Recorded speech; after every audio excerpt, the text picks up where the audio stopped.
आज हम बात करने वाले हैं सीबीएसई क्लास 12 फिजिक्स 2026 यानी संपूर्ण तैयारी और रणनीति एमसीक्यूज का जो हमारा यहाँ क्वेश्चन रहेगा। सिलेबस पूरा assertion reason and case study पर विशेष फोकस के साथ, जिसमें आपका रहेगा concept mastery, MCQs practice and reason, case study, time and management. यानी कि 70 मार्क्स थ्योरी जो आपका और 30 मार्क्स प्रैक्टिकल। सारा बात इसी में हम करने वाले हैं, हर एक चीज़ का पॉइंट पॉइंट। यानी कि नया परीक्षा पैटर्न के हिसाब से रणभूमि को समझे कैसे। महत्वपूर्ण में जो बदलाव हुए हैं कि 50% प्रश्न, जो 50% आपके जो प्रश्न हैं कंपटीशन वाले जो बेस्ड योग्यता आधारित होंगे, वह रटने से काम नहीं चलेगा। क्या रटने से काम नहीं चलेगा, उसमें आपको बुद्धि लगाना पड़ेगा। ठीक है, अगला हम पॉइंट वही देखने वाले हैं कि सेक्शन जो ये है, यानी कि 16 मार्क्स का एमसीक्यूज और रीजन है किसके लिए, वह है कि फोकस जो कॉन्सेप्ट है वह क्लियरिटी आना चाहिए।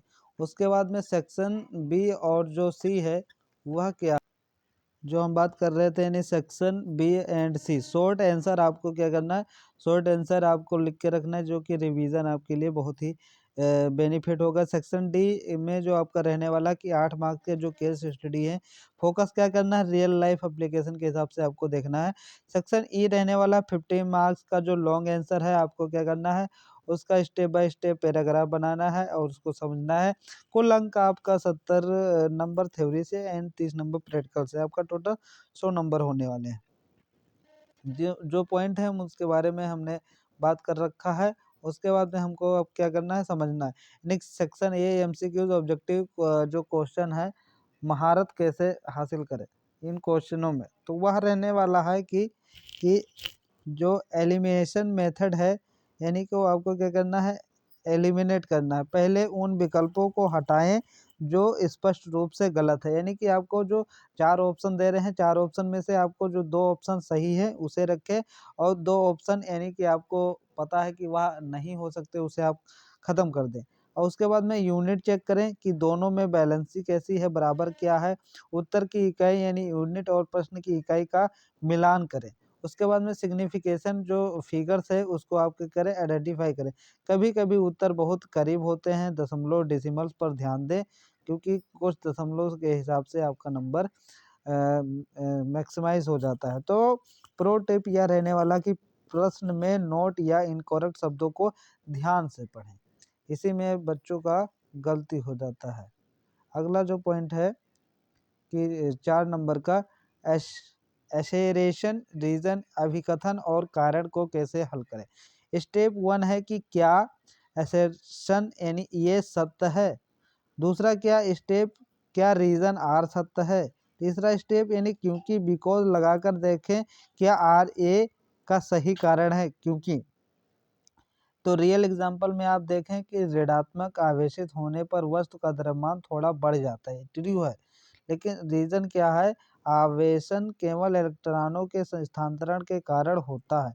रिजल्ट जो रहने वाला कि ऑप्शन ए बोथ ट्रू है करेक्ट एक्सप्लेनेशन है, यानी कि दोनों सही है। इसमें जो आपका ऑप्शन रहने वाला है वो क्या है, दोनों सही है इसके हिसाब से। तो अगला जो है हम उसके बारे में क्वेश्चन को देखेंगे। ठीक है, तो वह क्वेश्चन रहने वाला है 5 नंबर का कि केस स्टडी, जो क्वेश्चन आपका सिद्धांत के व्यवहारिक तत्व पर रहेगा। जो वेटेज है 8 मार्क का, 2 क्वेश्चन 4x2। तो स्ट्रेटजी जो रहने वाली है वह है कि पैसेज पढ़ने से पहले प्रश्न पढ़े, इससे आपको पता चलेगा कि क्या ढूंढना है। जो आपका कॉन्टेक्स्ट मैटर्स है, यह है कि प्रश्न रियल लाइफ एप्लीकेशन पर आधारित होते हैं।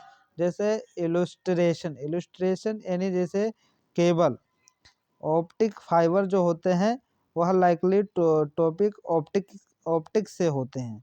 उसके बाद में आपको जो यह दिख रहा है पॉइंट, यानी कि लाइटिंग कंडक्टर जो अर्थिंग का होता है, लिंकिंग टोबी टू इलेक्ट्रोस्टैटिक्स।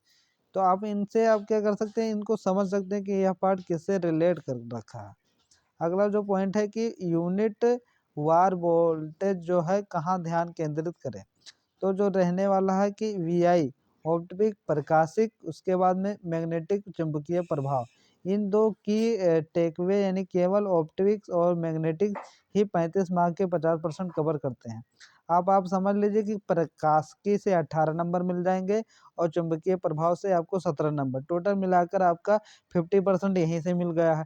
तो आप इन दो चैप्टरों पर ज़्यादा ध्यान दें कि यूनिट 6 का और यूनिट 3 का आप ध्यान से पढ़ें। उसके बाद में आपका जो रहने वाला है कि स्थिर विद्युत की ओर धारा, उसके बाद में परमाणु और नाभिक। तो यूनिट 5 और 4 EM वेव्स इलेक्ट्रॉनिक डिवाइस यानी लो वेटेज के हैं, तो इसे भी आप पढ़ते रहें, ध्यान जरूर दें क्योंकि 1-2 नंबर बढ़ेंगे आपके।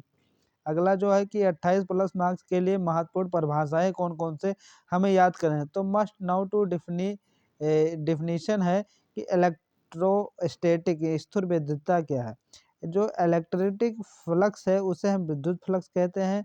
उसके बाद में अपवाह वेग, उसके बाद में गतिशीलता। ऑप्टिक प्रकाशिकी क्या है, तरंगांग है। क्या है, तरंगांग्र है। उसके बाद में टोटल इंटरनल रिफ्लेक्शन, पूर्ण आंतरिक परावर्तन। पावर ऑफ लेंस, लेंस की क्षमता। मैग्नेटिज्म, चुंबकत्व क्या है। बायो सावर्ट नियम, एम्पियर का परिपथ नियम आप पढ़ें। चुंबकीय द्विध्रुव आघूर्ण जरूर पढ़ें। मॉडर्न फिजिक्स जो आधुनिक भौतिकी है उसमें आपको पढ़ना बंधन ऊर्जा, द्रव्यमान क्षति एंड कार फलन, इन सबको आपको क्या करना है, पढ़ना है।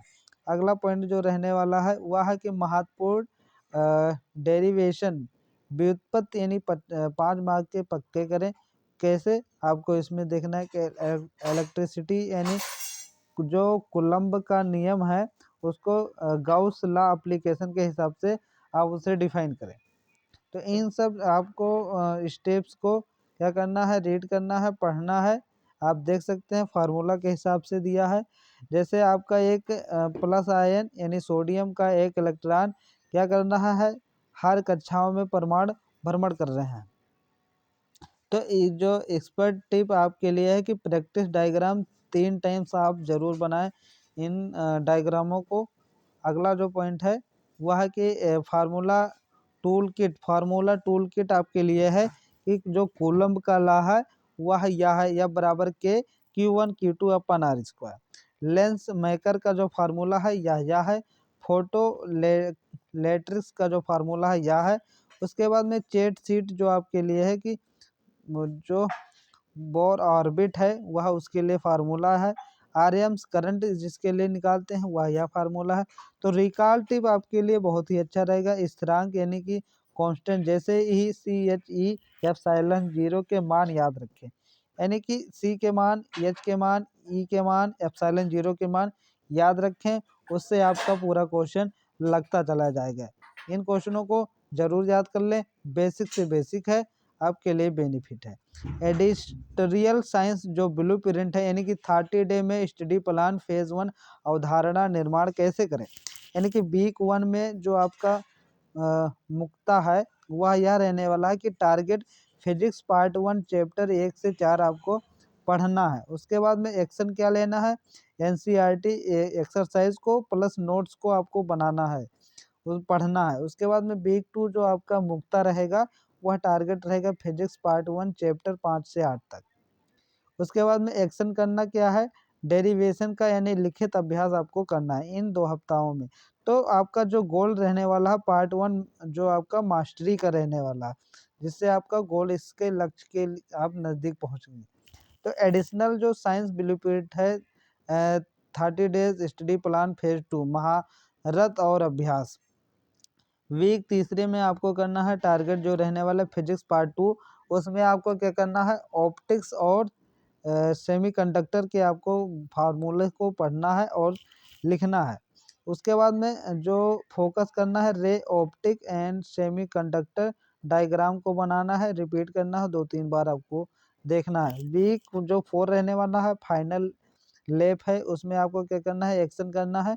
सैंपल पेपर आपको PYQs के लगाने होंगे। उसके बाद में एवोल्यूशन, अपनी गलतियों का विश्लेषण करें, एनालाइज इरोर करें और उसको बार बार प्रैक्टिस करें। तो गोल आपका फुल सिलेबस इंटीग्रेशन है यानी कि जुड़ा है, जैसे आप इन सभ्यताओं के हिसाब से लगा सकते हैं। सफलता के लिए दैनिक दिनचर्या डेली रूटीन के हिसाब से हम देखते हैं क्या करना है। वह करना है कि ये जैसे आपका डेली का रूटीन रहने वाला है कि हम स्टार्ट जैसे करते हैं 7 AM से 7 AM से। तो 7 AM से हम क्या करें, मॉर्निंग में न्यू कॉन्सेप्ट न्यू रिवीजन हम करें। उसके बाद में 7 से 9 हमें इनका करना है, यानी कि 7 से 9। उसके बाद में 9 से 11 बजे के बीच में 2 घंटे के बीच में 11 से 15 पर आप क्या करें, आफ्टरनून पर क्वेश्चन बैंक्स जो आपके क्वेश्चन बैंक है उनका क्या करना है, न्यूमेरिकल्स को लगाना है। उसके बाद में 11 से 13 तक न्यूमेरिकल्स लगाएं, फिर 13 से 17 तक न्यूमेरिकल लगाते रहें। आप इनका अभ्यास जरूर करें। उसके बाद में इवनिंग में आपको क्या करना है, चैप्टर एक्सपेक्टेड का प्रैक्टिस करना है। तो यहाँ तक आप क्या करेंगे, प्रैक्टिस करेंगे। उसके बाद में आपको क्या करना है, नाइट में फुल डे रिव्यू करना है, पूरा आपको देखते रहना है और लगाते रहना है। फिर आपको दूसरे दिन फिर ऐसे ही करना है। तो डेली का रूटीन आप बना के रखें। जैसे कि समान गलतियां जिनसे बचे, कॉमन मिस्टेक्स जैसे reading error, not always only शब्दों को अनदेखा करना है। फिर डायग्राम जैसे बिना लेबल के डायग्राम बनाना। फिर यूनिट जो है कि उत्तर में एसआई यूनिट ना लिखना। एग्जाम्पल माइक्रो CTOC का प्रयोग करना। जैसे logic error, assertion and reason में बिकॉज लिंक चेक ना करना। इन शब्दों को आपको ध्यान करना है, ध्यान देना है। अगला जो है कि अनुशंसित संसाधन, रिकमेंडेड रिसोर्स। आपको जितना आवश्यकता है उतना रखें अपने पास सामान, और अपना उसके बाद में रख दें। यानी कि जैसे आपके पास अलमीरा है, अलमारी है, उसमें आप क्या करें, बोर्ड परीक्षा के आधार से अपनी नोटबुक्स को लें। उसके बाद में PYQ लें, सैम्पल पेपर 2020 का 5 से 10 साल को आपका प्रीवियस ईयर क्वेश्चन। उसके बाद में सैम्पल पेपर 2020 का आप उसके बाद में प्रैक्टिस पेपर आप करें फॉर कंपटीशन क्वेश्चन को हिसाब कर लेकर। उसके बाद में आप इसे रख दें, क्योंकि जितना आप रखेंगे अपने सिस्टम टेबल पर पढ़ने के लिए उतना ही होना चाहिए। उससे ज़्यादा आपके पास बुकें आपके टेबल पर नहीं होना चाहिए। उससे आपके क्या होता है, ध्यान भटकता है। ठीक है। तो अगला जो पॉइंट है उसको हम देखते हैं कि अंतिम मंत्र जो क्या करना है, अंतिम मंत्र आत्मविश्वास रखें कि हमें इस एग्जाम को निकाल देना है। यह देख लिए माउंट एवरेस्ट पर आपकी चोटी है, बहुत से लोग पहुंचते हैं। ठीक है, ये इतनी ऊंची है फिर भी। ठीक है, तो इसके हिसाब से आप देख सकते हैं बहुत से लोग वहां भी पहुंच पाते हैं। समझ गए। तो इसी के हिसाब से फिजिक्स केवल फार्मूला नहीं है, बल्कि तर्क है, लॉजिक है। जिसके लॉजिक के हिसाब से आपको बताया है उससे आप घबराएं नहीं, अपनी योजना प्लान पर टिके रहें, स्वस्थ रहें और सकारात्मक रहें। तो टारगेट 90+ स्कोर होने वाला है। बच्चों मिलते हैं अगले वीडियो में। धन्यवाद, जय हिंद। और आपको कोई भी कमेंट करना है या किसी सब्जेक्ट से रिलेटेड आपको वीडियो चाहिए तो आप कमेंट कर सकते हैं। ठीक है।